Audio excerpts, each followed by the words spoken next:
Guys അങ്ങനെ സൂര്യയുടെ കറുപ്പ് കണ്ടു. കിടിലം പടം. സൂര്യ ഇങ്ങനെ കുറേ നാൾക്ക് ശേഷമാണ് ഞാൻ കാണുന്നത്. അത്രയ്ക്ക് എനിക്കിഷ്ടപ്പെട്ടു പടം.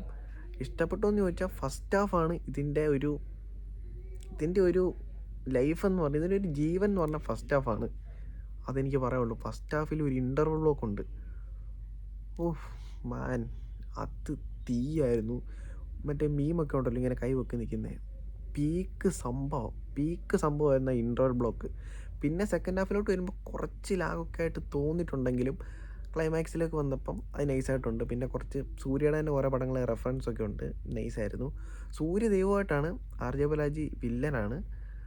അതൊക്കെയാണ് പടം. ഒരു മാസ് പടമായിട്ട് സിനിമ നിങ്ങൾ കണക്കിലെടുത്താൽ ഈ സിനിമ നിങ്ങൾക്ക് 100% വർക്കാവും. നിങ്ങൾ ഈ സിനിമയ്ക്കകത്ത് ശരിക്കും അങ്ങ് ഇന്നാവണം.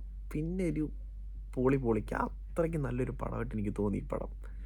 ക്ലൈമാക്സിൽ സെക്കൻഡ് പാർട്ടിനൊരു ഹിൻറ്റ് കൊടുക്കുന്നൊരു സാധനമുണ്ട്. അത് മാത്രം എനിക്ക് സിനിമയ്ക്ക് ഇഷ്ടപ്പെടാത്തേ ഉള്ളൂ, കങ്കുവയ്ക്കാത്ത പോലെ.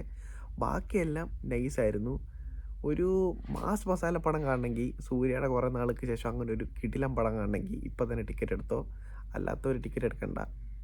കിടിലം പടമാണ്, കണ്ടു നോക്ക്.